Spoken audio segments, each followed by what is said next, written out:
Hey crew, it's Pitt, and I'm back with Alive. I've been promising y'all this, and here we go. We're going to kick it off. This is the beginning of something new. But before we begin, if you were unfamiliar with me, any of my unconventional beliefs, or if at any point in time I lose you in terminology, if you go back to my channel, there are several playlists that will help better explain. I will be putting them in the description and the comments after the live because I forgot to do that before. But among them, and most specifically, is going to be a series of an unconventional Bible study in which I use the Bible to deconstruct the Bible. I've written a book based upon that, and we'll be getting to that here in just a second. Um, so Rumble is not working. We'll go ahead and remove that. That's fine. Anyway, Um, if you are unfamiliar with me, however, any of these books will be able to provide you with better information about me. The first one, A Series of Unconventional Beliefs, is how I use the Holy Spirit to heal myself and the revelations and understandings that led to that ability. I've healed myself in four ways, but when I wrote the book, it was only three. Um, it hopefully explains well enough how you as well can use the Holy Spirit to heal yourself.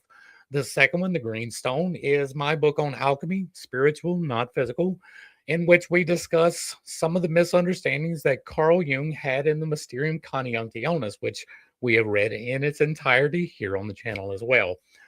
This is, I believe, for me, I consider it to be the completion of two of his works, the Mysterium Conjunctionis and his work with the archetypes, which is also hid in the first book as well.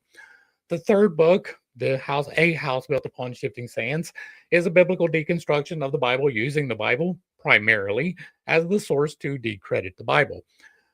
It is not a why you shouldn't, it is a why I can't. And so it should be read in that manner. But it is the outflow of the unconventional Bible study, which started off story or lessons from the book. It was an evolution as I went through learning about the Bible and what I thought I knew, as opposed to what is actually stated within the text itself. The outflow of that is this final book, A House Built Upon Shifting Sands.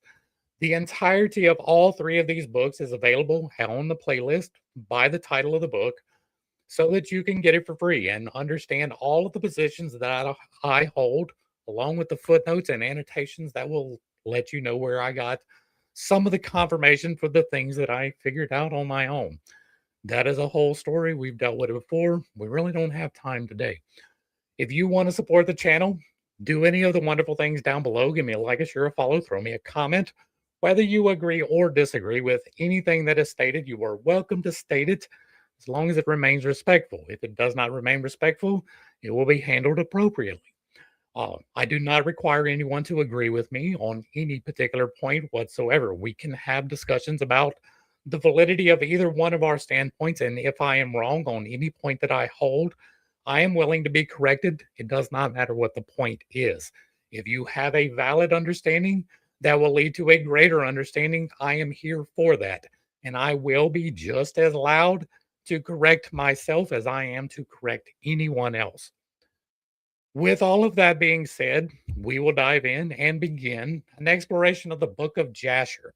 I am choosing the book of Jasher because it is, in my estimation, the first apologetics. It is the first time that somebody noticed all of the things that I pointed out in my book, A House Built Upon Shifting Sands. I was not the first person to see these things. I am not even the first person to address these things. And so it is not entirely my understanding that led to that. It is, however, my research that led me to those points. The confirmations that I receive from outside is because of information that I have consumed, digested for myself, and spit out. You can watch me do that for all of the reference material for A House Built Upon Shifting Sands in 161 videos of the Unconventional Bible Study. I was reading aloud the Bible and discussing it in my understanding as we went along so that people could have a better understanding of where I got it from. I wanted to make sure that if I was making an argument, that it was backed by something at least. And the Bible is internally inconsistent. It is a place to find some truth. It is built upon some historical facts, but it is not the truth. And there are many problems involved with that particular volume. Primarily, nobody or nothing ever had to die for you to be forgiven from sin. Blood sacrifice is an abomination to God. On top of that, we have exceeded the moral authority of the Holy Bible in at least two ways, which I do discuss in those playlists. Uh, there are several other problems along the way as well, and the House of David probably didn't exist. Neither did Solomon or his temple. The archaeological evidence simply does not bear that out. All of these things are verifiable. You can go back and learn it for yourself. But that does not stop anyone from apologizing for the things that are involved. People will absolutely defend to the last breath whatever thing that they hold and cherish. And the longer that you hold and cherish it, the more likely you are to get vehement in your defense of it. And so we get to the first book of Apologetics. Now we've got about 30 pages to get through. That is probably going to take about an hour and a half to 2 hours. So I will be doing a lot of reading. I'm trying to open myself up to questions, right? I promised I would be doing that to the crew. And so this will be that format. When we get through whatever particular section we have, if there are pertinent questions in the comments, we will address them. I may stop along the way and do the same thing. It depends on how it goes. But we got a lot to burn through. I don't really expect a whole lot of people to show up for at least the first few episodes. So I expect to be able to get through this. All right. The authentic annals of the early Hebrews. Is it the real book of Jasher? It is understandable that some may feel it is impossible or unlikely that this volume could really be the original book of Jasher. The issue is compounded by the existence of several works by the name Sefer HaYashir. I have in my possession a copy of Sefer HaYashir, the Book of the Righteous, edited and translated by Seymour J. Cohen. It is clearly not a book of history, but an ethical text that was probably written in the 13th century. Its introduction cites several other books of Jasher, some of which are no longer known to be in existence, such as that by Zechariah Yavani of the 13th century. There is also known to have been one written by Rabbi Jacob ben Meir of the 12th century, and one by Rabbi Yonah ben Abram of Gorona of the 14th century. We are told of a work by that title of the Amorium period, 3rd to 6th centuries, that is characterized as containing, for the most part, sayings of the sages of the 1st and 2nd centuries. So, this title has been a popular one for rabbinical writings, but most are clearly not intended to have been passed off as the book mentioned in the Bible. There is one notable exception, which I will mention later. The first step in dealing with the question of authenticity is to simply read the book with an open mind. One cannot effectively investigate the matter unless he is familiar with it. After all, according to Solomon, he who answers a matter before he hears it, it is folly and shame to him. Proverbs 18:13. The reader will find that it reads very much like the Bible, except that many passages are replete with details that are not recorded in the Bible. That is going to be one of the major problems that I'm going to have with this particular text. Um, we have a lot of copies of the Bible. We have a lot. It is the number one bestseller and has been historically for a very long time. And on top of that, the entire Old Testament is contained in scrolls. None of them really date prior to the exile, but that is an argument for another point in time. Uh, but there are many, many, many, many copies. And those copies are all based upon supposedly originals from a prior point in time. The problem that we have with texts like what we have here in Jasher is that if it does indeed record more details and it is concurrent with Genesis, then they would have put it in Genesis. It would have been more faithfully recorded over the period of time. It being of more detail in a storytelling culture. They, again, did not have the television or anything like that. So they told stories, they looked at the sky, they watched some fire. That was entertainment.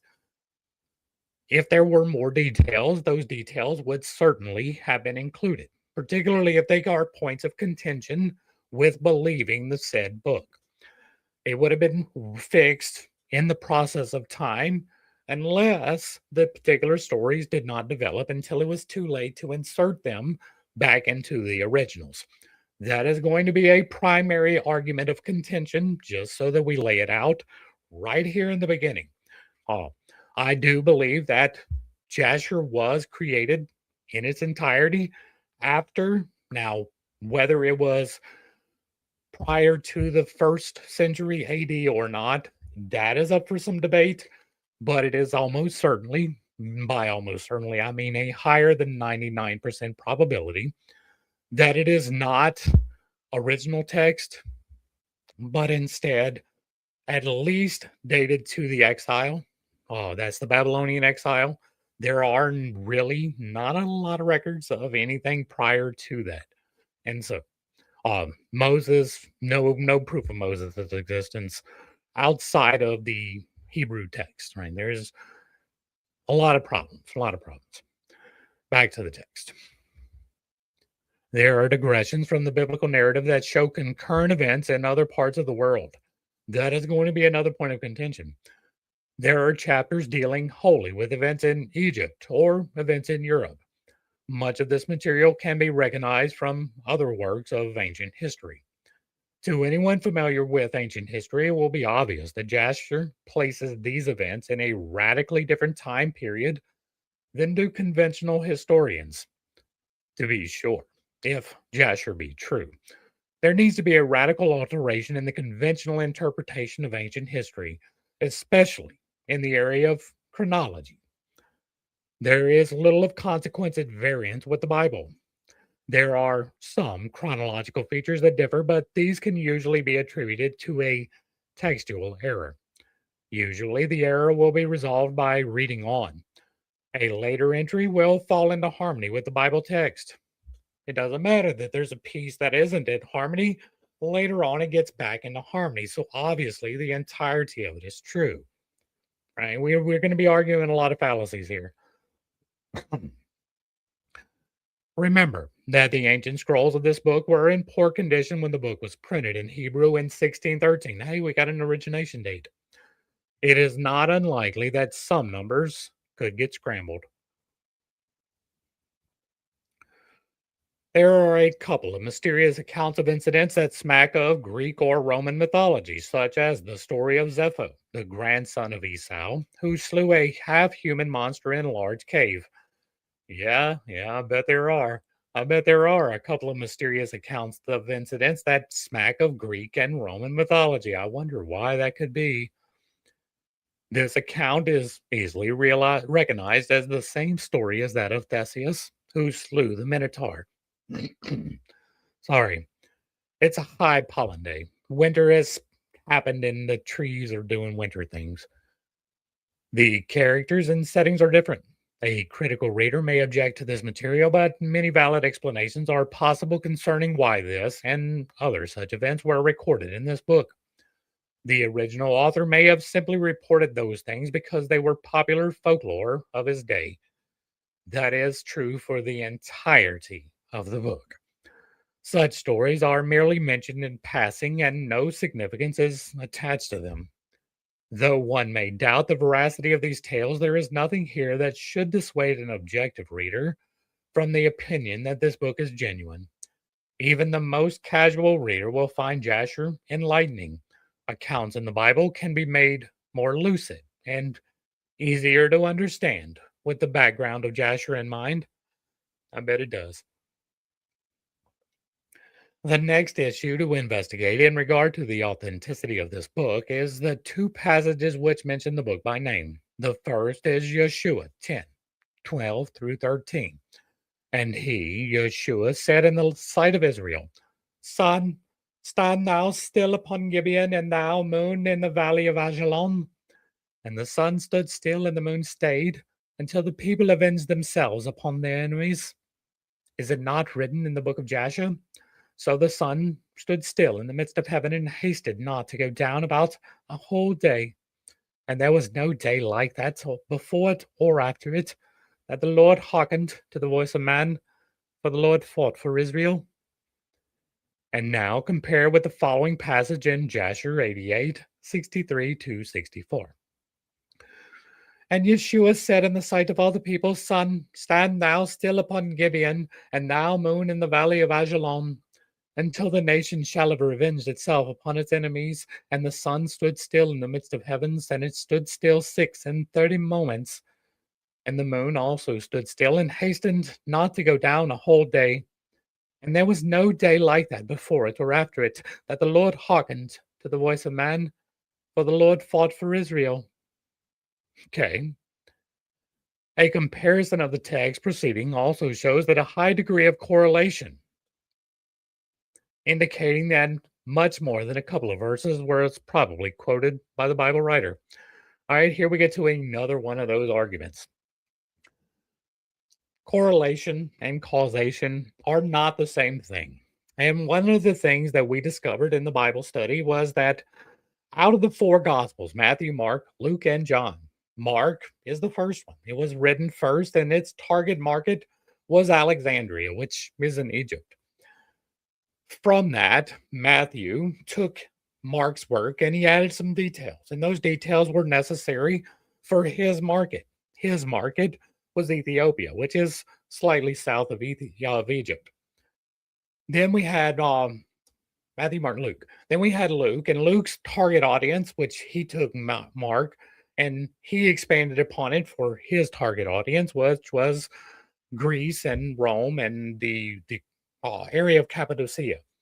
And then John kind of did his own thing. He was off over in the land of Gog and Magog with his seven churches, which all the churches of Revelation are. None of them are in Israel. Not a single one of the churches are, but they are all very conveniently congregated in the exact same place that John walked in the land of Gog and Magog. It's quite astonishing how that happened in that particular way. Not in Alexandria, where there was a quite significant church, right?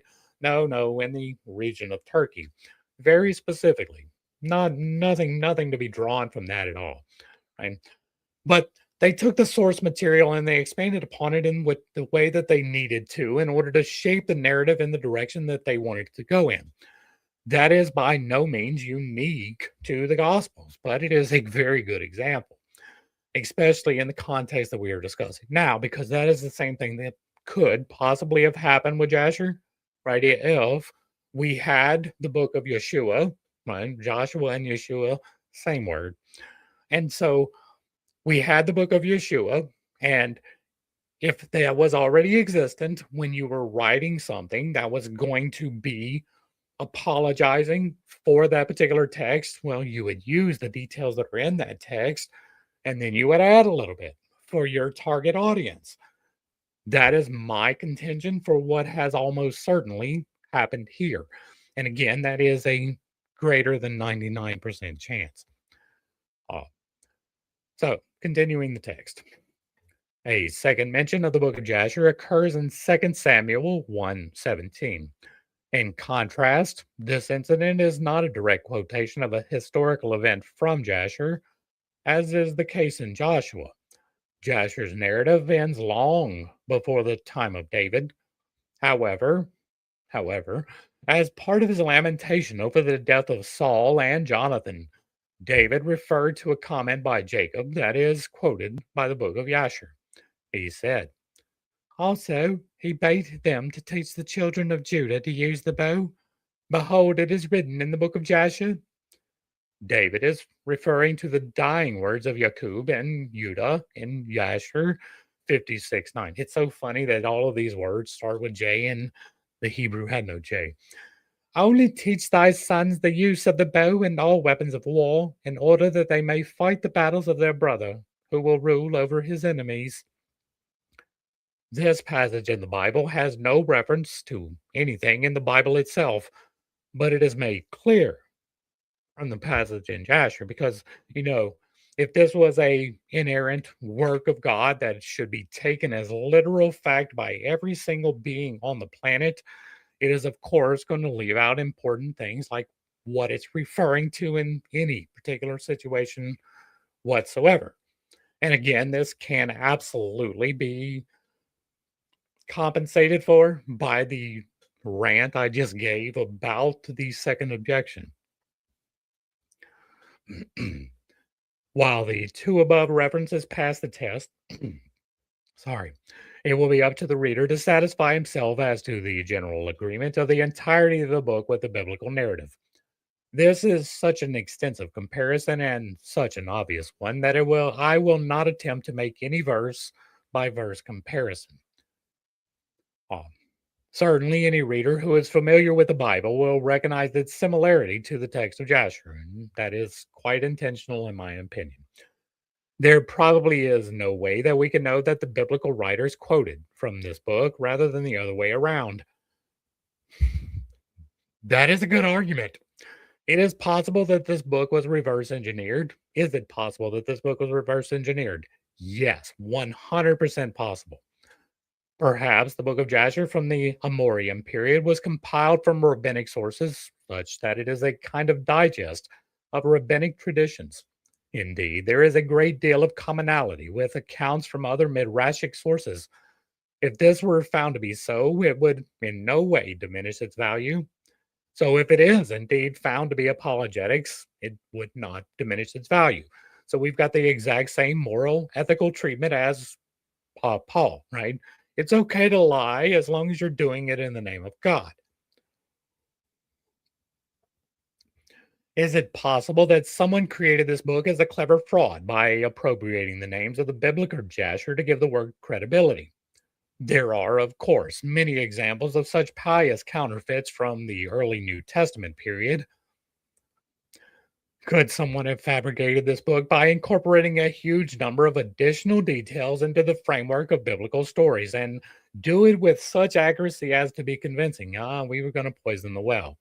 It is remotely conceivable that some writer of the rabbinical period could have gathered a vast array of those stories, as are common in rabbinical writings, and incorporated them into this work in a framework to, in some way, add credibility to the stories. But such a scenario seems very unlikely since rabbinical writings have a great deal of credibility otherwise. And, sorry, and no measure of effort of promoting this book for that purpose has ever occurred. It is hard to imagine that this book would be counterfeited for that purpose or any other. There is simply no motive for such an act. Really? Really, there is no motive to produce a work that would verify independently the writings of another work? There's no motive for that at all. Like, there's no possibility that it could have happened, right? You're not poisoning the well at all. Now, I am poisoning the well, right? But I am clear from the outset that I do not believe this. I think that it is apologetics. So I'm going to play into that, but I'm not asserting this as fact, right? No, back to the text. In any case, if this were true, it is such a masterful job as to be a very valuable work in its own right. The accuracy and credibility of this supposed pseudo Jasher is absolute genius. It would be, if this be a forgery, it is a marvelous one. Such a fraudulent writer would not have needed to add so much detail into the account to be convincing. The more detail he drew from his imagination, the greater his chances of making some glaring error that would give away his deception. A faker would certainly have written a much shorter work and left out unnecessary details. That is operating from an assumption that is not necessarily true, right? It is true. The more detail that you try to fabricate into a story, the more likely it is that it will be disproven. You don't believe that? Read the story of Balak and Balaam, right? That gets pretty incredible by the end of that particular story. And it's not very long. You can read it fairly quickly. And like the way that that particular situation plays out, like it is obvious that this is just some kind of a tale that is being spun, right? It is obvious that this is not real. It cannot on its face be real. Like God's not disagreeing with himself repeatedly in a short space of a day. That is ridiculous. And so they took and they extrapolated things from local stories and included it into the story so that it would lend greater veracity to the story that they were telling. Yes, that is well within the realm of possibility. If you had the completed work, well, then you could absolutely pull things in, right? If this was indeed created in the 1600s, well, they had the entirety of the Old and New Testament at that point. And so, absolutely, they could have consistency checked before it was found. Like, you're arguing from a fallacy. In actuality, we have a wonderful example of just such a fraud. I have in my possession three different works that go by the title Sefer Yahayashir, or the Book of Jasher. The first is, of course, this book. The second is the 13th century ethical treatise that I mentioned earlier. It makes no claim to be in the biblical Jasher and would never be taken for it. The third book is widely recognized for the fraud that it is. It has been republished by the Rosicrucian order. It claims to have been discovered by Flaccus Albinus Alcinius, abbot of Canterbury, in the 8th century while on a pilgrimage. It is the briefest outline of the first six books of the Bible, consisting of about 70 pages of large print. It contains no useful details and only the barest account of the familiar Hebrew stories. It seems to have been prepared hastily and with little attention to detail. The most obvious feature is that it claims to be the works of a man named Jasher, who was the son of Caleb and one of the judges of Israel.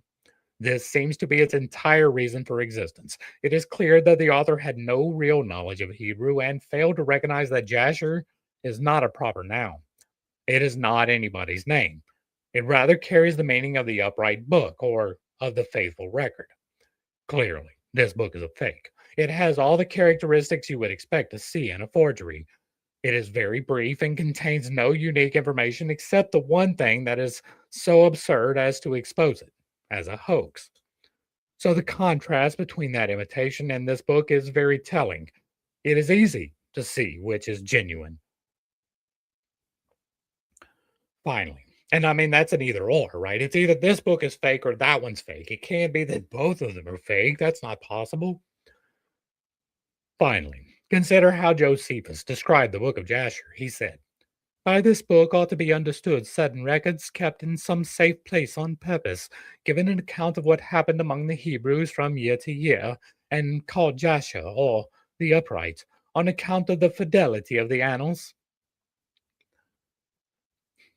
But this says that it is kept in some safe place, but does not say that he knows where that is, that he has ever witnessed it himself, or that he has any knowledge of someone who has. Simply that by this book, right, are to be understood certain records are kept. Right? Well, that's the record from Joshua, right? And Samuel. There could be no better description of the book you see before you. The bottom line is that you, as the reader, will have to answer the question of legitimacy for yourself. Whichever side of the issue you take, I think that you will be enlightened by exploring the issue and by reading the book. If you feel as I do that this book has the powerful credentials to commend it as the biblical book of Jasher, you will now have in your hands an additional source to investigate when studying the Bible. You will also have much food for thought in regard to the issues of conventional chronology in ancient times. The Book of Jasher Uncloaked. Now, this is a separate introduction. We're going to read through the introductions. This is going to count as the groundwork video. Normally, I do an entire separate groundwork video, but we're trying a new format, so we'll see how it works. Virtually ignored since it was discovered, the Book of Jasher holds vital clues to interpreting and understanding biblical chronology. From the flood of the Exodus, a mistake made by Archbishop James Ussher who was unfamiliar with the Book of Jasher, led to a 60-year error in placing the birth of Abram. But this error is corrected in the chronological keys provided by the Book of Jasher. And with these keys, an intriguing and astounding story emerges. William and F. Dankenbring. The book of Jasher, mentioned in the biblical books of Joshua and Second Chronicles, was faithfully translated into English from the rabbinical Hebrew in approximately AD 1840. Says the translator's preface. The ever memorable events and transactions recorded in Scripture are, with many others of the most interesting nature, comprehended in the book of Jasher, and they are all arrayed in that style of simple, unadorned majesty and precision which is so particularly distinguishes the genius of the Hebrew language. And this, together with other numerous internal evidences, it is presumed will go far to convince the Hebrew scholar that the book is, with the exception of some doubtful parts, a venerable monument of antiquity, and that notwithstanding some few additions that may have been made to it in comparatively modern times, it still retains sufficient to prove it a copy of the book referred to in Joshua chapter 10 and 2 Samuel chapter 1. There are not more than 7 or 8 words in the whole book that by construction can be derived from the Chaldean language. Well, that's an interesting exercise in confirmation bias, right? Like, I try to acknowledge when something confirms something that I believe. You can see that repeatedly through the Mysterium Conjunctionis, or when we were doing the alchemical treatises. I was like, confirmation bias. This is exactly what I would expect to see, so that it at least makes me take a second to look at it objectively and see if the other way is possible as well, right? This is confirmation bias writ large, right? It's like, well, there are some parts that are doubtful, but surely that doesn't detract from the parts that I already believe. Right? Is that not ridiculous confirmation bias? Like, straight off the top. And then again, this whole that there are not 7 or 8 words derived from the Chaldean language has no bearing on validity whatsoever.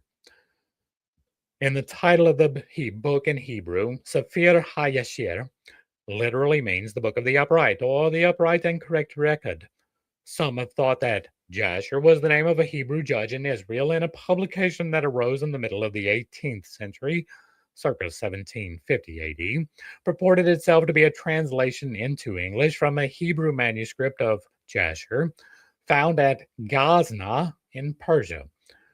That book appears to have been a fictitious book of fraud and most probably the work of some agnostic, cynical English skeptic, written in imitation of the language of Scripture. Its author, in his ignorance, presumed Jasher to have been a personal name of an ancient Hebrew figure, the original writer. But the mischievous deed was recognized by true scholars of Hebrew, for the pronoun the, ha, in Hebrew, never precedes or is prefixed to proper names. How is the book of Jasher important to us today? It sheds marvelous light on the biblical story from the time of Adam and Eve, the time of Enoch, and the account of Noah's deluge, to the Tower of Babel, the tyrant Nimrod, and the story of Abraham and his descendants. Needless to say, I cannot discuss the details of this remarkable historical record, which completely authenticates and corroborates scriptural history, filling in many missing details deleted in the scriptural record. In this article, I highly recommend the book for any who desire to perfect their knowledge of the ancient times, from Adam to the Exodus. The book of Jasher provides a fascinating glimpse into the life of Enoch, who was a righteous ruler over men, continually instructing them in truth and uprightness and a knowledge of the Most High God. It also tells us that in the days of Peleg, not only were the nations at Babel divided and scattered, but the earth itself was also divided. Well, that's an interesting little nugget. From this book, we also learn that Noah and Abraham were contemporaries. Perhaps the most important key found in the book of Jasher is that it corrects the erroneous chronological date for the birth of Abraham, assumed by many Christian commentators, in particular Archbishop James Usher, says the translator of the book of Jasher. From this book, we learn that Noah and Abraham were contemporaries. How beautiful the contemplation of the meeting of these two patriarchs, the one being a monument of God's mercy, the other having the promises of the favor and grace of God, not only to himself, but to his seed after him.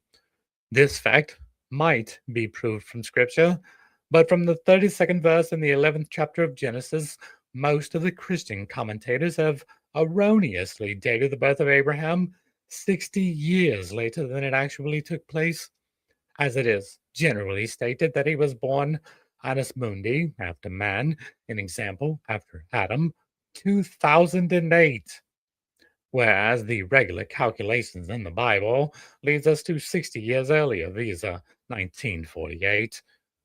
The only cause of this error has been that Abraham's departure from Haran at the age of 75 is recorded close to the description of the death of Terah at the age of 205 in Genesis chapter 11, verse 32.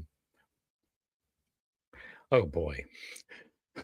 How should we view the book of Jasher today? The translator correctly points out that although it is not divine scripture, it nevertheless is mighty historical and ancient work, which relates directly to biblical historical times and events. If it contains more information, then why would God Himself not ensured that it remained entirely within the record? If He wanted His people to be upright, He would want His book to be complete. Thus, the translator does not recommend it to people of Scripture as a work of divine inspiration, but does as a monument of history, comparatively covered with the ivy of the remotest ages, as a work possessing in its language all the characteristic simplicity of patriarchal times, and as such, he conceives it peculiarly calculated to illustrate and confirm the sacred truths handed down to us in the Scriptures. The translator concludes, like all other ancient writings except the inspired volume, it has in some respects suffered from the consuming hand of time. Didn't you just say that this was deleted from the volume?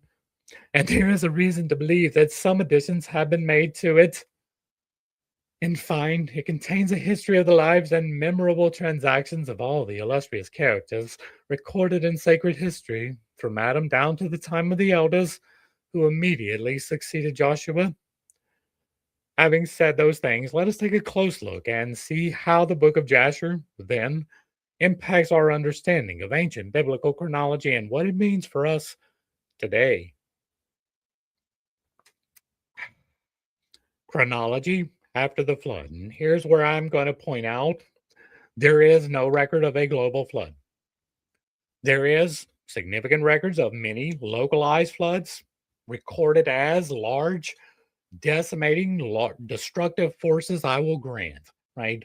They were recorded as consuming the entire world by the people who lived in that particular region. But there is zero archaeological evidence that there was a global flood. There is no flood sediment upon any mountain, even Ararat. And so there is no reason to believe whatsoever that there was a historical biblical flood that consumed all of the life. There is no valid reason to believe that. I have explained that with footnotes in my own book. Chronology after the flood. The book of Jasher recounts the story of mankind from Adam and Eve, Cain and Abel, to the destruction of Noah's flood, chapters 1 to 6. The story of the post flood world begins in chapter 7, where we are told that Terah was 38 years old when he begat Haran and Nahor, the older brothers of Abraham. Verse 22. What year was this? According to the chronology from the flood, we discover that Noah was 600 years old at the time of the flood, Genesis 7:6. The flood occurred in the year 2348 BC. Noah's son Shem begat Arphaxad 2 years after the flood, Genesis 11:10, or in 2346 BC. From that time on, we can trace the descendants of Shem. See Genesis 11:10 through 26. We have a chart. It is headed Descendant, Lived, Begat, Date. Arphaxad, 35 years. Salah, 2311 BC.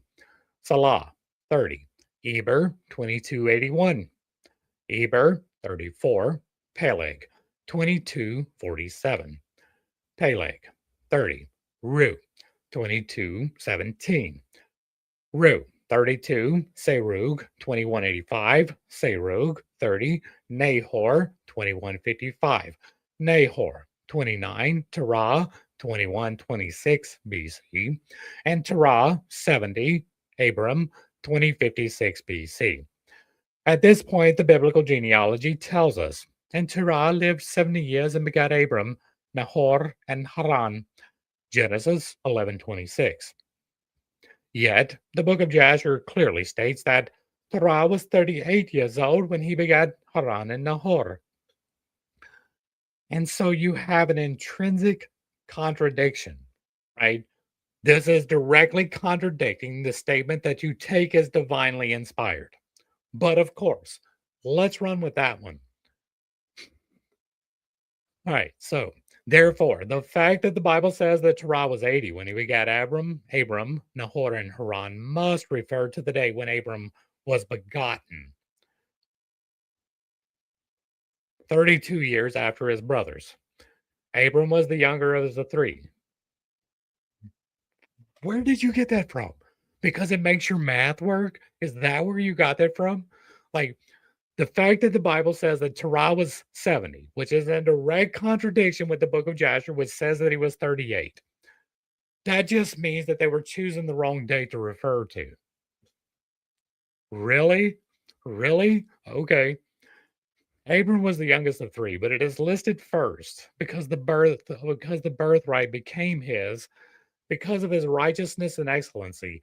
Yeah, we can definitely have some arguments about that, and I have made those arguments. Abraham was like, if God chose Abraham, that is the wrong God to follow. Abraham was a horrible person. He ran away with his sister, which was illegal even then, right? It was against codified law in the days that Abram supposedly walked in the lands that he came from, that if you had incestuous relationships, you were to be put to death. When it says that he left the land of his father with his wife, who was his sister, you might want to pay attention to that, right? And so, right off the top, the very beginning of his story, he is an outlaw running from execution. Then he is covetous the entire time he is in the book. He is walking, going, "Ooh, I like that place. I want that. Ooh, I like that. I want that. Ooh, you got some good stuff. I want that too." Then he sells his wife as a prostitute to two separate kings. And then he is rewarded for doing so with riches. It is wild that this is considered an example of upright excellence, righteousness. That is wild. Have you even read the book? This is straightforward chronology. However, it differs from that of Archbishop James Usher. Usher, in his mammoth chronological work, concluded erroneously that Abraham was born 75 years before Terah, his father, died. Terah died at the age of 205, Genesis 11:32. The next chapter of Genesis tells us that God told Abram to leave his country, and Abram did so at the age of 75, Genesis 12:1-4. Usher assumes that Terah's death and Abraham's departure for Canaan was the same year. Therefore, since Terah died in 1921 BC, Abraham's birth would have been, according to Usher, 75 years sooner in 1996 BC. Notice, this date is precisely 60 years later than the true date for Abraham's birth. Unfortunately, Archbishop Usher, did not have access to the book of Jasher when he calculated the birth of Abraham. It's a good thing he only used the divinely inspired source to get his calculations. When this correction is made, however, it suddenly frees up our understanding of events that occurred after the flood. Much of this illumination comes from the book of Jasher. Well, isn't that convenient? Nimrod and the birth of Abram. Now, let's pick up the story of Nimrod, the world's first tyrant, after the flood. The book of Jasher gives us a very interesting insight into Nimrod's kingdom and personality. The story begins with his father Cush, we read. And Cush, the son of Ham, the son of Noah, took a wife in those days in his old age, and she bare a son, and they called his name Nimrod, saying, At that time the sons of old men began to rebel and transgress against God. And the child grew up, and his father loved him exceedingly, for he was the son of his old age. And the garments of skin which God made for Adam and his wife when they went out of the garden were given to Cush. For after the death of Abram and his wife, the garments were given to Enoch, the son of Jared.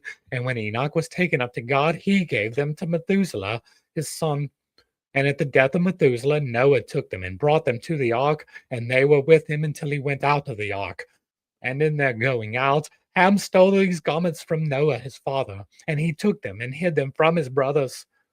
And when Ham begat his firstborn Cush, he gave them the garments in secret, and they were with Cush many days. And Cush also concealed them from his sons and brothers. And when Cush had begotten Nimrod, he gave him those garments through his love for him. And Nimrod grew up, and when he was 20 years old, he put on those garments. And Nimrod became strong when he put on the garments, and God gave him might and strength, and he was a mighty hunter in the earth, because that is the legacy of Adam, right? A mighty hunter in the earth is definitely the legacy of Adam or anybody pre flood, right? They weren't given permission to eat meat until after the flood.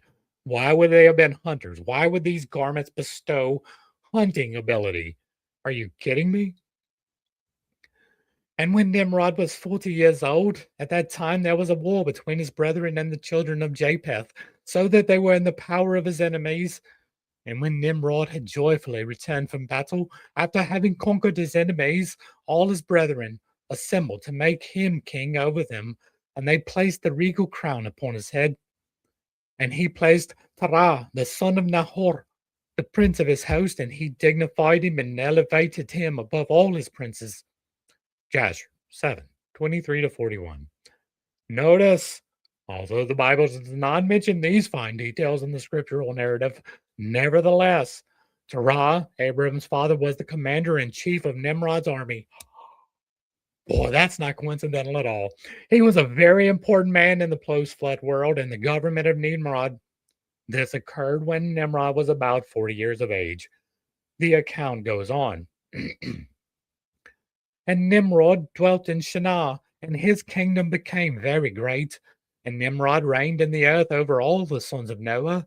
And when they were all under his power and counsel, he was the first world ruler. And all the earth was of one tongue and words of union. But Nimrod did not go in the ways of the Lord. And Terah, the son of Nahor, prince of Nimrod's host, was in those days very great in the sight of the king and his subjects. And the king and princes loved him, and they elevated him very high. And Terah took a wife, and her name was Ampelu, the daughter of Cornebu. And the wife of Terah conceived and bare him a son in those days.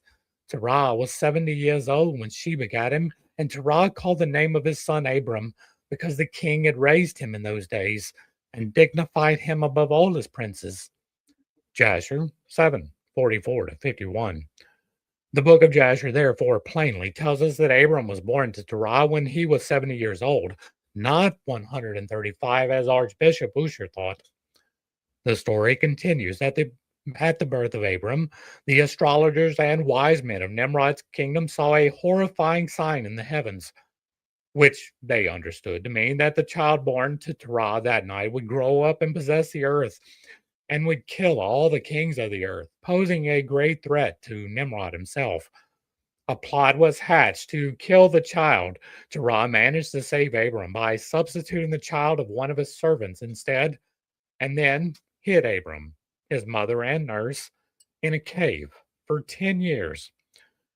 Jasher 8:33 to 36. The account goes on to tell us that Haran, Abram's oldest brother, took a wife when he was 39 years of age, and when he was 42, she bare to him Sarai in the 10th year of Abram's life. Jasher 9:1 to 4. Thus, Sarai was 10 years younger than Abram, whom she would later marry. Yeah, you just invalidated the whole book, right? One of the two. It cannot be two things at once. It has to be one of two things, right? Either the book of Genesis, which quite plainly states that she was Abraham's sister, or the book of Jasher, which apologizes and says that she was his cousin. It cannot be both. It has to be one or the other. Which one of the two will you use as a source? It's up to you. I'm not using either one of them as a source for validity. And so, whichever one that you happen to agree with, take it and run. But it is clear, right? In Genesis, it is clear that it was actually his sister that he was there with, right? Because it says that he tells people that that is his sister, and then later it says that she was actually his sister. That is quite explicit in the text. There cannot be any real misunderstanding about that. You can argue that that is not true, but it does not make that not true. She was born in 2046 BC. This means that Haran was born 42 years earlier in 2088 BC and was 32 years older than Abraham or Abram. This was also corroborated in Jasher 12:16, where we read, "And Haran was in those days that Abram was born 30 and 2 years old. He was born when Terah, his father, was 38. When Abram was 10 years old, he came out of the cave. The king Nimrod and all the soothsayers thought he was long dead by that time. However, taking no chances, we read that. And when Abram came out from the cave, he went to Noah and his son Shem, and he remained with him to learn the instruction of the Lord and his ways. And no man knew where Abram was.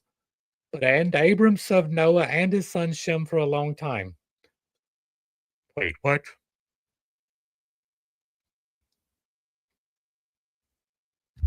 Abram was there before the flood? I mean, make sure I'm getting my chronology right, right? Like you had Adam, and then you had his procession, and that led up to Noah. And then after Noah, you had his three sons that went and repopulated the entirety of the planet, even in places that it was physically impossible for them to be there at that concurrent amount of time. And there were people there, but that's irrelevant, right? And from his son was born Abram, right? And okay, whatever.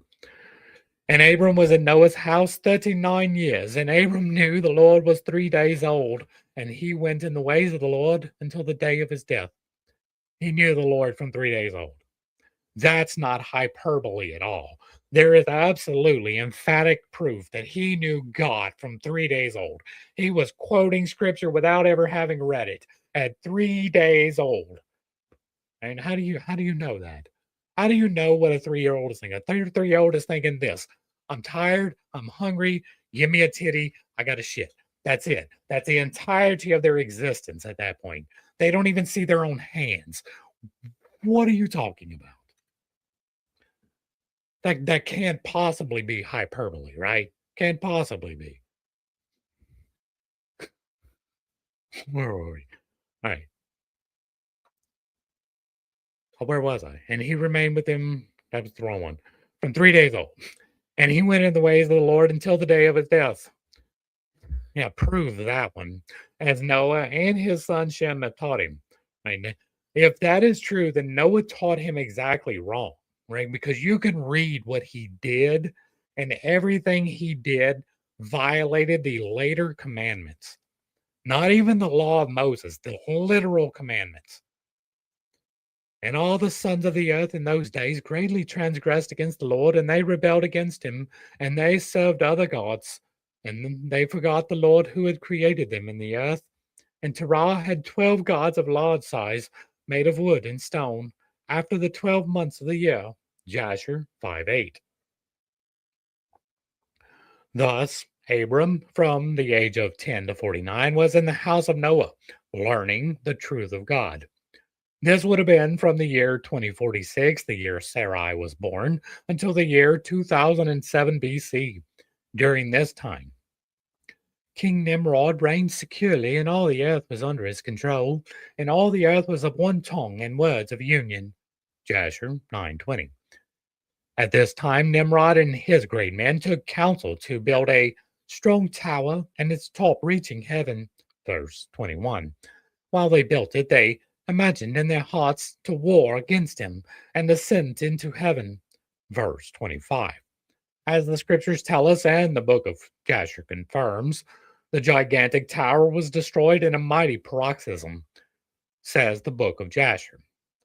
And as to the tower which the sons of men built, the earth opened its mouth and swallowed up 1/3 part thereof. And a fire also descended from heaven and burned another third, and a third part is left to this day. And it is of that part which was aloft, and its circumference is 3 days' walk.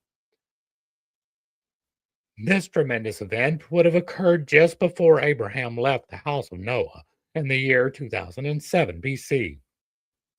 The Tower of Babel catastrophe, therefore, would have occurred somewhere around the year 2008 BC. It was shortly after this awesome lesson from the heavens that Abraham comes forth from hiding in exile and turns to the house of his father Terah. It is important to note that we have writing in other languages prior to this. Abraham confronts Nimrod. When Abraham was 50 years old, he left Noah's house and returned to his father's house. Terah was still steeped in idolatry and still captain of the host of Nimrod. Jasher 11:13-15. Abraham remonstrated with his father about his strange gods, verses 26-50. Incensed, Terah reports this incident to Nimrod, who sent soldiers to seize Abram. Nimrod, all his princes, and Terah were present when Abram witnessed before them, urging the king to repent of his follies and wickedness, his idolatries, and to serve the God of the whole universe, who created thee, and in whose power it is to kill and keep alive. Jasher 11:54-55. He ended his testimony saying, O foolish, simple, and ignorant king, woe unto thee forever. Verse 56. Nimrod was so indignant and full of wrath that he ordered Abram put into prison and then asked his counselors what ought to be done with him. They counseled that Abraham should be thrown alive into a flaming furnace and be burned to death. Jasher 12:16. For 3 days and nights a mighty fire was prepared in the king's furnace, and all the inhabitants of the land stood to see Abraham being brought out to be burned. Jasher estimates the crowd at about 900,000. That's a big number. 900,000 is a very, very big number. 900,000 people is a very, very big number. That is more people than reside in many states. That is equal to all but, or greater than, all but I think 3 US cities. That is greater than, but I think 5 whole world cities. Like that's including Beijing and Mumbai, right? Like they have more. Now, I'm not saying they don't have more, but I'm saying like they're all that has more, right? My state of Louisiana has less than 900,000 people. Like, and we're not a sparsely populated state, right? But having 900,000 people collected in a crowd, that's stretching credulity just a bit. Like that is stretching the bounds by which I am willing to believe. Just a little bit, right? You could probably get a couple thousand people to attend pretty much anything. You could probably get 10 to 20,000 people to attend something that they are emphatic about. You would be hard pressed to get 100,000 people to attend an event that they were super enthusiastic about, but to get almost a million in the desert with no amplification of voices or food or water. Do you know how much water it would take to just for a single day provide provision of just water, fresh water in the desert for 900,000 people? Like we're talking about millions of gallons of water. There's no way. It's not possible. It's not within the realm of feasibility. And that is completely not even taking into consideration that this is not going to be borne out by the archaeological record in any way, shape, or form. 900,000 people will leave a footprint. Even if they're there for a single week, that's going to leave a footprint that will be traceable by archaeology throughout history. There will be broken pottery, there will be campfires, there will be campsites, there will be discarded pieces of animals, All of these things will be existent in the archaeological record, and they are not. In the exact same way that there is no archaeological record of the Temple of Solomon, the consecration that was recorded of the Temple of Solomon is not borne out by the archaeological evidence in any way, shape, or form whatsoever. Not even close, not even an approximation. The entirety of Jerusalem in the time of Solomon comprised 10 acres. That is a little bit less than the footprint of an average supercenter Walmart. It was not some sprawling metropolis able to consecrate by destroying thousands of animals. It just was not capable of that. 900,000 people. That's like wandering through the desert with 3 million people. You're not doing that. It's not happening. What happened? Jasher relates. And the Lord loved Abram, and he had compassion over him. And the Lord came down and delivered Abram from the fire, and he was not burned. But all the cords with which they bound him were burned, while Abram remained and walked about in that fire. Well, that sounds familiar. I think we've heard that story somewhere else. I think we've heard that one before. It's even kind of referenced, right? Isn't it the same place that we would find the other references? And it was in Chronicles. Wasn't it in Chronicles? Maybe not. Maybe it was in Daniel. Regardless, I mean, we've definitely seen that before, right? The bonds were burned. They're dancing around in the fire. We've seen that one before. And Abram walked in the midst of the fire 3 days and 3 nights, and all of the servants of the king saw him walking in the fire. And they came and told the king. And when the king heard their words, his heart fainted, and he would not believe them. And the king rose to go and see it, and he saw Abram walking to and fro in the midst of the fire. Jasher 12:24-28. At this time, Abram was 50 years old. Nimrod was the son of Cush, the son of Ham. Ham begat Cush probably 2346 BC, 2 years this side of the flood. Because we got a hard date on the flood. If Cush were 251 years of age when he begat Nimrod, then Nimrod would have been born in 2095 BC. Remember, he was expressly born in Cush's old age, the son of his old age. Jasher 723.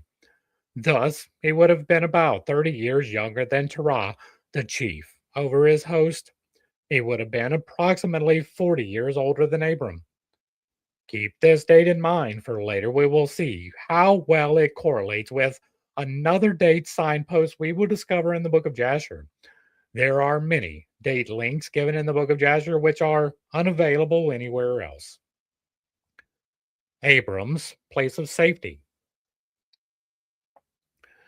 After this, King Nimrod had a disturbing dream, which his counselors interpreted to mean that the day will come when Abram and his seed and the children of his household will war with my king, and they will smite all the king's horses and all his troops. This means nothing else but the seed of Abram which will slay the king in latter days. Jasher 12:53-55. Abram got secret word of this and the conspiracy to have him killed, and Abram hastened and ran for safety to the house of Noah and his son Shem, and he concealed himself there and found a place of safety. Terah came to visit his son after he had been with Noah for a month, at which time Abram encouraged his father to come with him to Canaan so that they would both be delivered from the hand of Nimrod. But Terah had nothing to fear, and he would not have went and visited his son because he's the one that turned in his son. Wasn't that what we just read? That Terah was disturbed by the things that Abram was saying and turned him over to the authorities. Why would he go visit his son? He considers him to be a traitor. He would not. He would not go and visit his son. Right? And so this does not make consistency, right? This does not make the consistency check. It is internally inconsistent for these two things to be considered true at the same time. The story discredits itself. Terah hearkened to his son's wisdom, and they came as far as the land of Haran and remained there. Jasher 13:1. And Abram remained in the land of Haran 3 years, and at the expiration of 3 years the Lord appeared to Abram and said to him, I am the Lord who brought thee forth from Ur Kasdim, and delivered thee from the hands of all thine enemies. And now, therefore, if thou wilt hearken to my voice and keep my commandments, my statutes, and my laws, then I will cause thy enemies to fall before thee, and I will multiply thy seed like the stars of heaven. Jasher 13:3-4. At this time, God told Abram, arise now, take thy wife and all thy belongings to thee, and go to the land of Canaan and remain there. All right, so again, we have a consistency problem, right? Ah, I delivered thee from all of thy enemies. That is to be debated, right? I allowed you to escape, okay, but that is not delivering, right? Delivering would be defeating the enemy so that they were no longer a threat to you, not making you go run and hide away, right? If you're the God of all creation, you can probably handle that, right? If that is your guy that you are going to be choosing, you can probably handle a little bit of defense, but whatever, let it ride, right? Here's where we got a real big problem, though. And now, therefore, if thou wilt hearken to my voice and keep my commandments, my statutes, and my laws, well, what's the problem? If you've seen the Bible study, if you read the book, you know what the problem is. The problem is there were no commandments, there were no statutes, and there were no laws in the days of Abram. We did not get those particular things until Moses, right? Moses goes up the mountain, he comes down with 10 commandments. Then he leads them to Midian, and Jethro's like, hey, what are you doing? You need some judges. You need to codify your law, write it down, and make people follow it. That is the order of which it happened. That is significantly after God. God never wrote the laws, he wrote the commandments. He didn't write the statutes, he wrote the commandments. According to the text, the commandments were by God, written on stone twice because, God is fallible. But on top of that, it is quite explicit in the text that Jethro, the Midianite father in law of Moses, told him to write the laws and the statutes. It is in the text. You don't have to take my word for it. Read the book. That is a consistency problem. That's not proving the veracity of this. That is proving that this is indeed apologetics.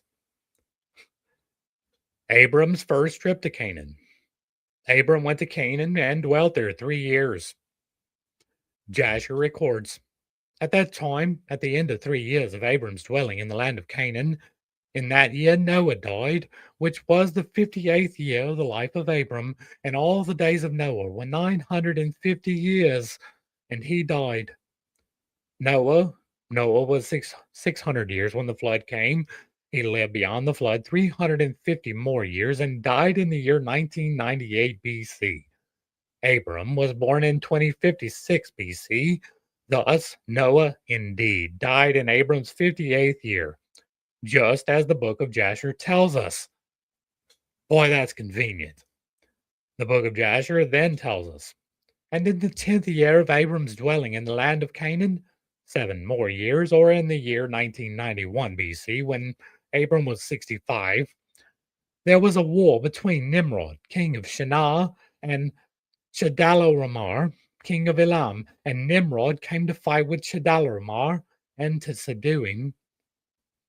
For Chedorlaomer was at that time one of the princes of the host of Nimrod, and Nimrod assembled all his princes and subjects, about 700,000 men, and went against Chedorlaomer. Chedorlaomer went out to meet him with 5,000 men. And all those kings fought there, and Nimrod and his people were smitten. And there fell from Nimrod's men about 600,000. And Nimrod fled, and returned in shame and disgrace to his own land. And he was under subjection to Chedorlaomer for a long time. Once again, just because something has been written for a long time does not make it true.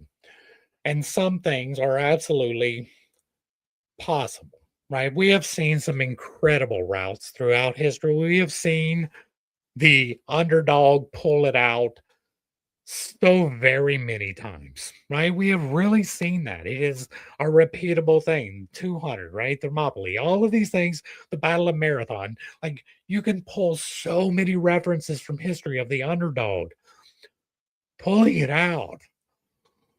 But boy, this is a hard sell. This is a very, very hard sell. 600,000 men, which, by the way, just so happens to coincide with exactly how many people left Egypt underneath Moses as fighting men. 600,000 is the number. That's not significant at all. There's no reference to six that can be drawn from those particular things. There's nothing there, I promise you. Just go back and read it for yourself. But 600,000 people against 5,000 people. And they're so like I've done sword fighting. I built swords. I made them from scratch. I took the iron and heated it in a forge and beat it with a hammer until I created the work that was a sword. I have used one, not in earnest, but in practice, many times in my life.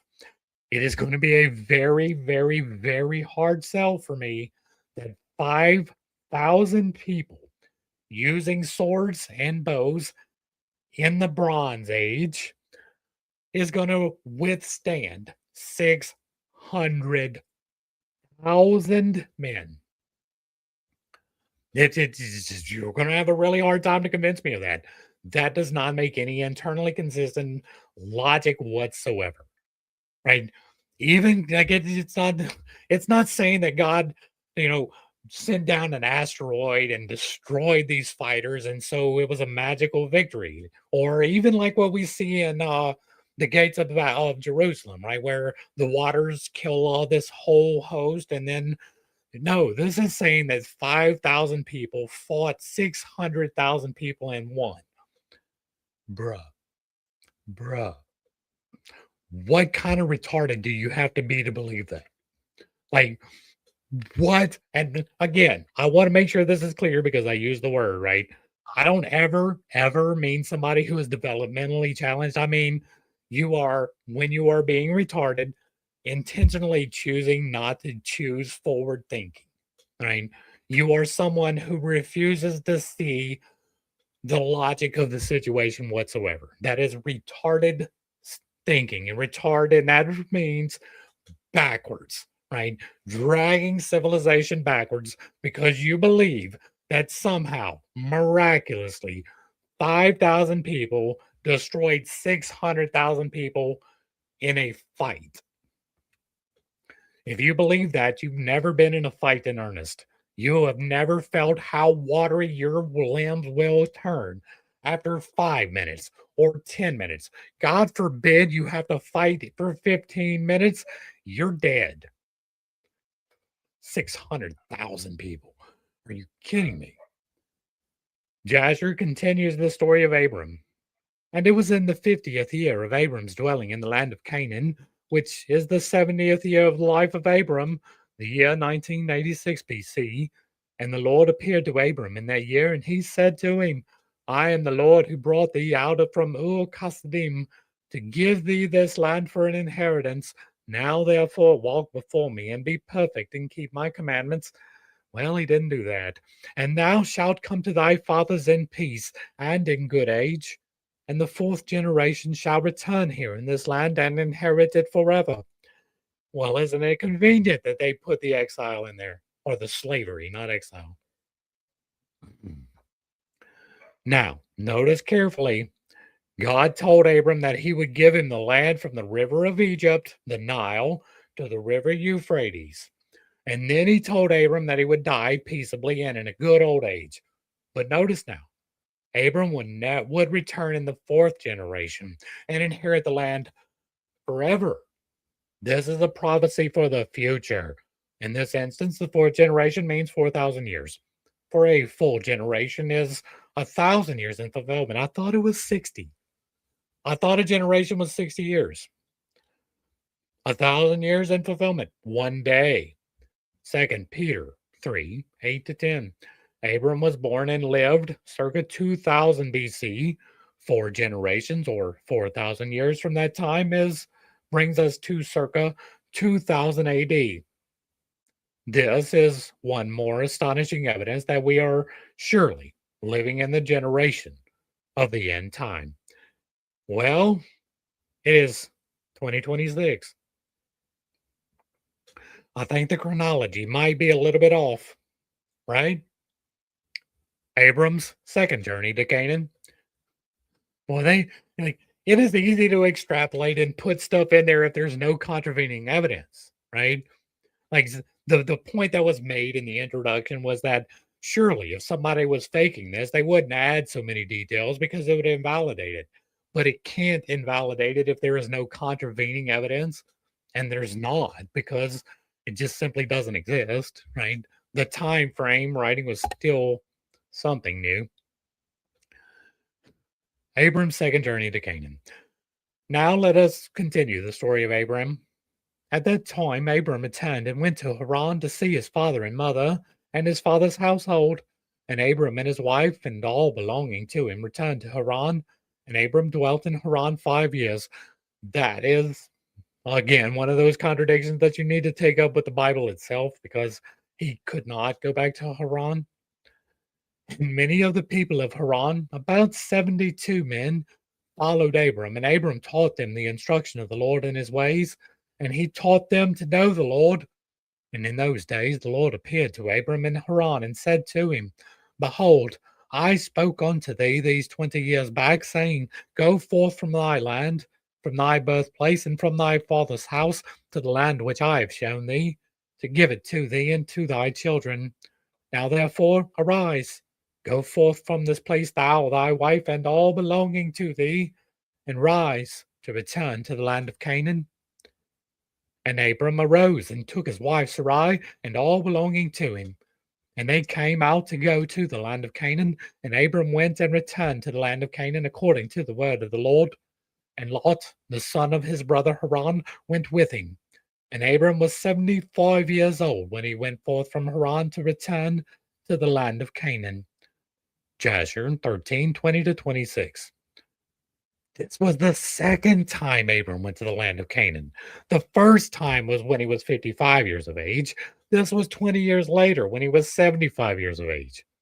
The Bible does not tell us about these two different times that Abram went to the land of Canaan. The book of Genesis telescopes and shortens much of the real story. Much of the what? Much of the what? Much of the real story? Okay. Telescopes and shortens much of the real story, giving us the highlights, as it were. But the book of Jasher fills in very many interesting and astounding details, giving us the true chronological order of various events, births, deaths of the patriarchs, and recounts for us their activities and lives. The second time Abraham went to Canaan, it is also recorded in the book of Genesis, chapter 12. Here we are told that Abram departed at age 75, taking Sarai, Lot, and all his substance with him. Genesis 12:3. This was the year 1981 BC. Let us now skip down to the next events noted in the book of Jasher. Abraham was dwelling in the plain of Mamre many years, and his nephew Lot had decided to move down to the Sodom Valley. Jasher 15. At that time, a war broke out. War in the Middle East? Who would have thunk it? At that time, Chedorlaomer, king of Elam, sent all the neighboring kings to Nimrod, king of Shinar, who was then under his power, and to Tidal, king of Goyim, and to Arioch, king of Eleazar, with whom he had a covenant, saying, Come up to me and assist me, that we may smite all the towns of Sodom, for they have rebelled against me these 13 years. And these four kings went up with all the camp, about 800,000 men. 800,000. And these 9 kings made war in the valley of Sodom, and the kings of Sodom and Gomorrah were smitten before the kings of Elam. Jasher 16:1-4. So now we're up to, what is it, 900,000 men? 800,000 men. 800,000 men. That's a lot of people. At this time, Abraham delivered his nephew Lot, who had been taken captive by the kings, who attacked Sodom. He smote them at night when their troops were drunken and feasting, in a sudden surprise attack with only 318 men. Jasher, 16:7. Well, 138 is the number of manifestation, so maybe he did make it happen. Maybe it is possible that 318 fighting men deceived their way into the camp and stole these people from him, and despite being surrounded by 800,000 people. Because if we, I mean, I'm sure it was fairly easy to deceive these people. Right? They didn't have the ability to mark themselves as units, maybe. I'm sure it wasn't possible to put some kind of insignia upon this entire host so that you would keep them separated somehow. I'm sure that wasn't a consideration at all. I'm sure that there was no secure borders, there was no checkpoints because this was before people could really think and do. And so it's likely, right? They snuck 318 men, which is not an insignificant number, into an encampment of 800,000 men. And somehow, in this encampment of 800,000 men, I'm emphasizing that for a reason, somehow located what they were looking for. Because out of this vast array of tents, which would take up significantly more than 10 acres, they found exactly what they were looking for with no problems and was able to get out. It's amazing. Everybody was just piss drunk, and that's why. I'm sure. I'm sure that makes complete sense. It is another intriguing story whose details are filled out more completely in the book of Jasher. The book of Jasher contains an absorbing account of the sins of the people of Sodom and why God became furious with them, and the account of the divine judgment. I've got a video on that. The birth of Isaac and the death of Terah.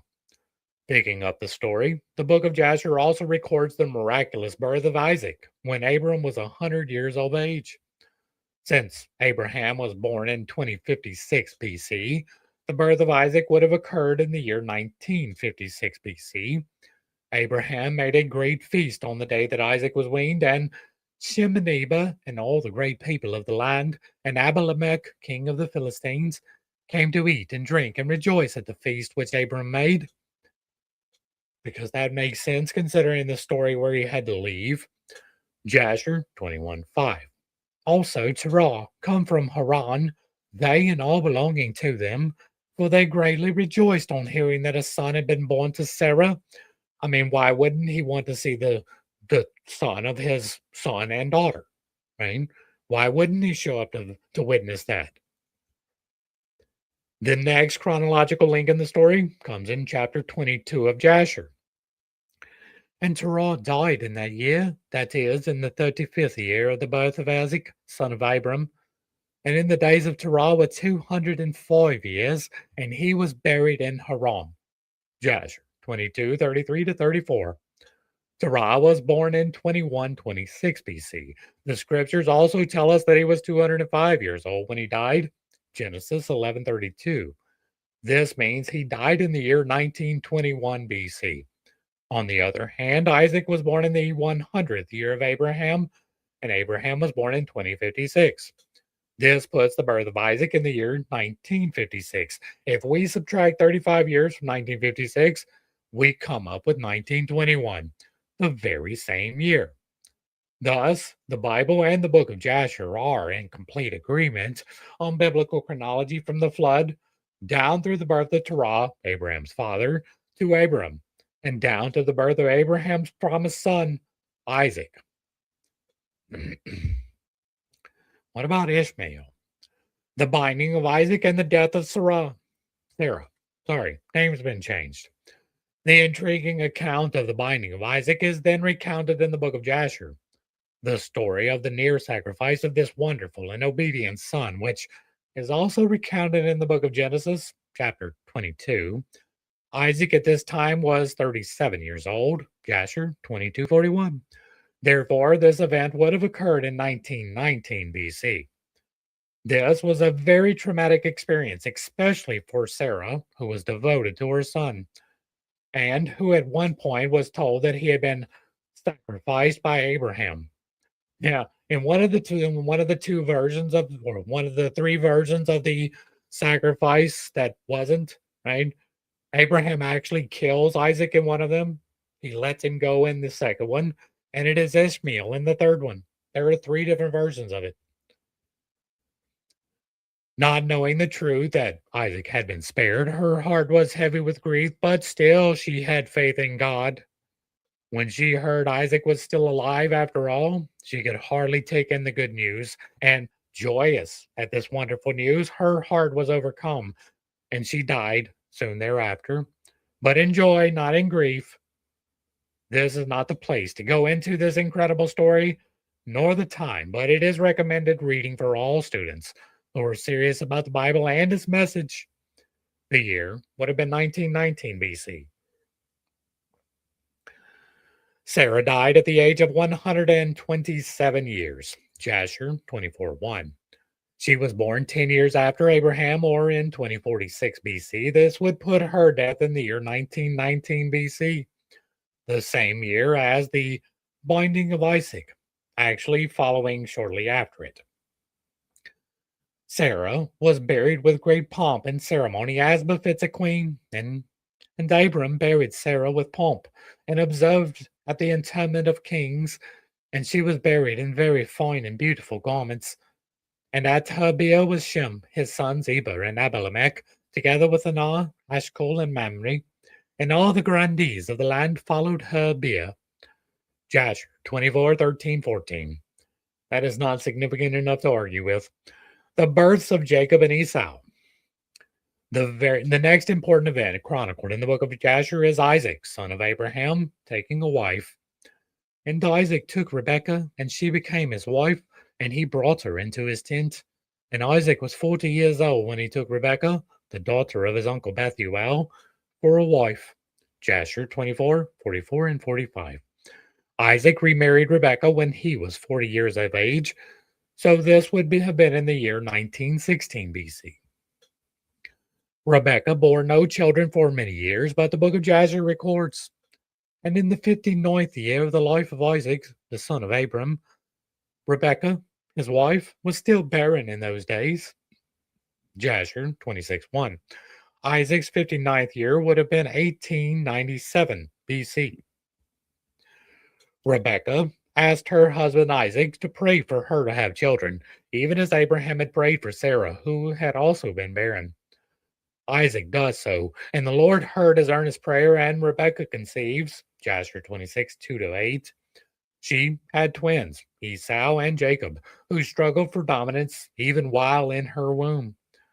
This would have been circa 1896 BC, when God answered Isaac's prayers and the prayers of Shem, Eber, and Abraham, and Esau and Jacob were born. Isaac was 60 years old when Jacob and Esau were born. The book of Jasher goes on to tell us, and the boys grew up to their 15th year, and they came amongst the society of men. Esau was designing and deceitful man, an excellent hunter in the field, and Jacob was a man perfect and wise, dwelling in tents, feeding flocks, and learning the instructions of the Lord and the commandments of his father and mother. Jasher 26:17.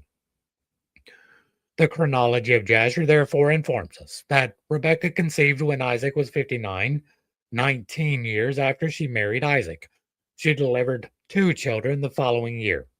Therefore, Esau and Jacob were born in 1896 BC, 15 years later, when they were strapping youths, and Esau had become an excellent hunter, would have been the year 1881 BC. The death of righteous Abraham. And it was at that time that Abraham died in the 15th year of the life of Jacob and Esau, the sons of Isaac. And all the days of Abram were 175 years. And he died and was gathered to his people in good old age, old and satisfied with days. And Isaac and Ishmael, his sons, buried him. Jasher 26:19. All the kings and princes of Canaan came to Abraham's funeral to bury him, and all the people of Haran, and all the princes and grandees among the sons of Abraham, and by the concubines.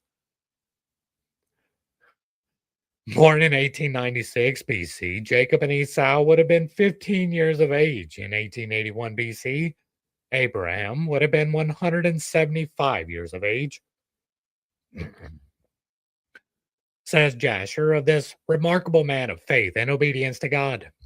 And there arose not a man who feared God like Abraham, for he had feared his God from his youth, and had served the Lord, and had gone in his ways all during his life, from his childhood to the day of his death. And the Lord was with him and delivered him from the counsel of Nimrod and his people. And when he made war with the 4 kings of Elam, he conquered them. And when he brought all the children of the earth to the service of God, and taught them in the ways of the Lord, and caused them to know the Lord. And he formed a grove, and planted a vineyard therein. And he had always prepared in his tent meat and drink for those who passed through the land, that they might satisfy themselves in his house. And the Lord God delivered the whole earth on account of Abram. Jasher 26:34-38. Esau the hunter ambushes Nimrod. After the death of Abraham, when Esau was 16 years of age, he went into the wilds to hunt game as was his custom. Jasher tells us. And Esau at the time, after the death of Abram, frequently went into the field to hunt. And Nimrod, king of Babel, was same as Amphrael, also frequently went with his mighty men to hunt in the field, and to walk about in the cool of the day. And Nimrod was observing Esau all the days, for a jealousy was formed in the heart of Nimrod against Esau all the days. And on a certain day, Esau went in the field to hunt, and he found Nimrod walking in the wilderness with his 2 men. And all his mighty men and his people were with him in the wilderness, but they removed at a distance from him, and they went from him in different directions to hunt. And Esau concealed himself from Nimrod, and he lurked for him in the wilderness. And Nimrod and 2 of his men that were with him came to the place where they were, when Esau started suddenly from his lurking place, drew his sword and hastened, and ran to Nimrod to cut off his head. And Esau fought a desperate fight with the 2 men that were with Nimrod. And when they called out to him, Esau turned to them and smote them to death with his sword. And when Esau saw the mighty men of Nimrod coming at a distance, he fled, and thereby escaped. And Esau took the valuable garments of Nimrod, which Nimrod's father had bequeathed to Nimrod, and with which Nimrod prevailed over the whole land, except Esau, and he ran and concealed them in his house. And Esau took those garments and ran into the city on account of Nimrod's men, and he came into his father's house weary and exhausted from fight, and he was ready to die through grief when he approached his brother Jacob and sat before him. And he said to his brother Jacob, Behold, I shall die this day, and wherefore then do I want the birthright? And Jacob acted wisely with Esau in this matter, and Esau sold his birthright to Jacob, for it was so brought about by the Lord. So many problems. We're getting long, right? We still got 6 more pages. And when Nimrod, son of Cush, died, his men lifted him up and brought him in consternation and buried him in his city. And all the days of Nimrod's lives were 215 years, and he died. Jasher 27, 1-15. Nimrod was slain by Esau when Esau was 16 years of age. At that time, we are here told, Nimrod himself was 215 years of age. Since Esau was 16 in the year 1880 BC when Nimrod was killed, and Nimrod was 215 in that same year, then we can calculate the actual birth year of Nimrod. Nimrod was born in the year 2095 BC. Notice how beautifully all these figures correlate together now that we have made sure that they correlate together. Nimrod, born to Cush in his old age, would have been an old man at this time when Esau, the young sport, saw his chance and assassinated the old king. At this time, Esau stole the garments God had made for Adam and Eve, which Nimrod had been given by his father Cush, who himself had stolen them from Noah. Evidently, Esau saw these as his means and way of power and kingship in the earth. Yet, not long later, famished and feeling on the verge of death, Esau sold his birthright to Jacob for a bowl of bean soup, which doesn't prove that the story is completely false, right? He had these garments that made him nearly invincible that he killed somebody to take. Just that by itself, right? This guy, this has allowed him to do this for 200 years, right? No problems, no real worries. But this guy was able to hide and sneak and kill in cold-blooded ambush and murder with no reason given. But he's not powerful enough to feed himself. He's got to sell his birthright, which, by the way, is something that God absolutely would sanction, right? This guy is starving to death. And in order to save his life, you take his entire inheritance. I'm sure God was okay with that. Stupid. The book of Jasher continues. In the days that Nimrod reigned upon the people of the land were 185 years, and Nimrod died by the sword of Esau in shame and contempt, and the seed of Abram caused his death as he had seen in his dream. And at the death of Nimrod, his kingdom became divided into many divisions, and all those parts that Nimrod reigned over were restored to the respective kings of the land, who recovered them after the death of Nimrod. And all the people of the house of Nimrod were, for a long time, enslaved to all the other kings of the land. Jasher 27:16-17. After his untimely death, Nimrod's kingdom did not endure. It became all divided up into the hands of the original kings of the various lands which he had conquered. After Nimrod, Jacob and Esau. After this time, a number of deaths of prominent righteous men are recorded in the book of Jasher. 2 years later, Shelag, son of Arphaxad, died in that year, which is the 18th year of the lives of Jacob and Esau. And all the days that Shelag lived were 483 years, and he died. At that time, Isaac sent his youngest son Jacob to the house of Shem and Eber, and he learned the instructions of the Lord.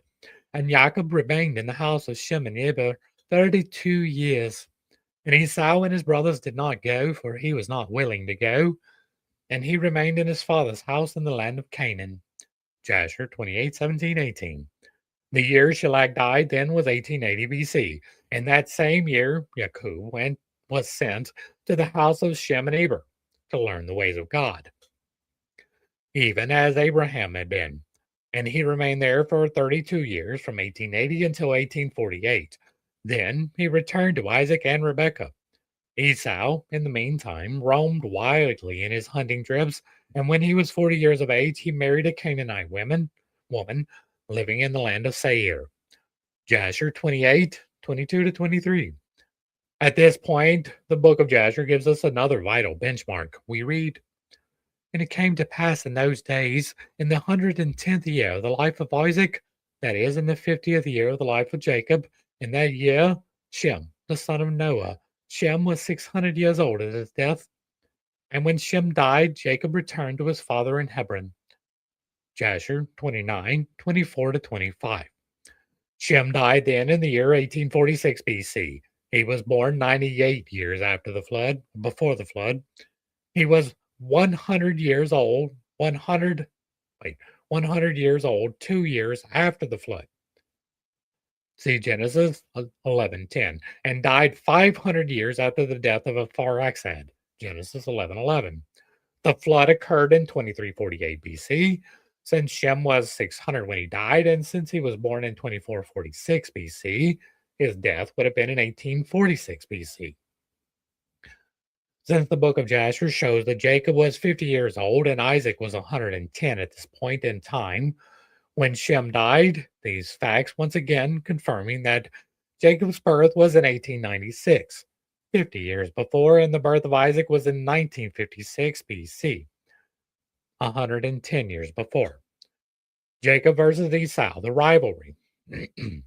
After this, we come to the story of Isaac growing old and desiring venison from his son Esau, after which he promises to bless him. Rebekah and Jacob pull a trick on Isaac, and Jacob disguises himself as Esau and steals his birthright, which really isn't Esau's anymore anyway, since he had already sold it to Jacob.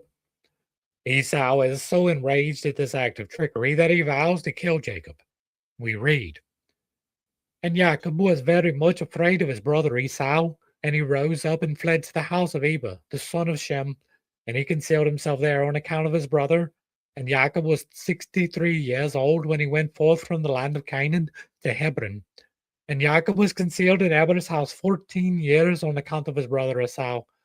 And he there continued to learn the ways of the Lord and his commandments. Jasher 29:11. Jacob therefore must have fled to Eber's abode 13 years after Shem's death in 1846. This would put his flight in 1833 BC. Ishmael, the brother of Isaac, died the following year. In the 64th year of the life of Jacob, Jasher 29:18, Jacob continued hiding at Eber's place for 14 years or until 1819 BC. Jacob became homesick and returned to Hebron, only to learn that Esau had neither forgotten nor forgiven him for stealing his blessing, which he had to flee from. Alarmed, Isaac and Rebekah counseled Jacob to flee to Haran, to her family there, for refuge, and to find a mate for himself. Jacob was 77 years old when he went out from the land of Canaan to Beersheba. Jasher 29:30. This would have been in the year 1819, showing he did not dilly-dally long in Canaan when his life was at great risk.